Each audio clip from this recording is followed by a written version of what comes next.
வாசிக்கும்படியாக தெரிந்து கொண்ட வேத பகுதி யோவான் 21வது அதிகாரம் 1-9 முடிய. இவைகளுக்கு பின்பு இயேசு திபெரியா கடற்கரையிலே மறுபடியும் சீசருக்கு தம்மை வெளிப்படுத்தினார்.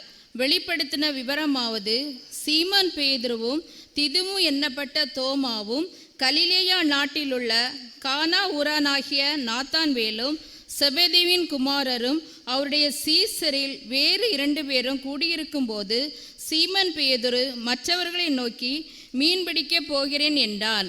அதற்கு அவர்கள், நாங்களும் உம்முடனே கூட வருகிறோம் என்றார்கள். அவர்கள் புறப்பட்டு போய் உடனே படகில் ஏறினார்கள். அந்த ராத்திரியிலே அவர்கள் ஒன்றும் பிடிக்கவில்லை. விடியற் காலமான போது இயேசு கரையிலே நின்றார். அவரை இயேசு என்று சீசர்கள் அறியாதிருந்தார்கள்.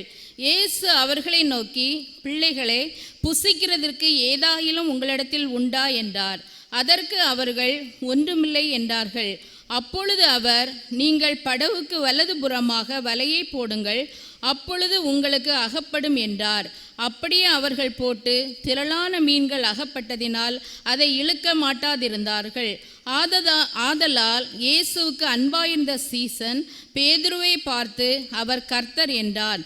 அவர் கர்த்தர் என்று சீமோன் பேதுரு கேட்டவுடனே தான் வஸ்திரம் இல்லாதவனாய் இருந்தபடியினால் தன் மேற்சட்டையை கட்டிக்கொண்டு கடலிலே குதித்தான்.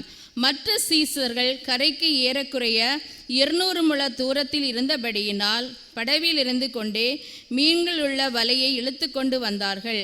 அவர்கள் கரையிலே வந்திறங்கின போது கரிநெருப்பு போட்டிருக்கிறதையும் அதன் மேல் மீன் வைத்திருக்கிறதையும் அப்பத்தையும் கண்டார்கள். ஆமென்.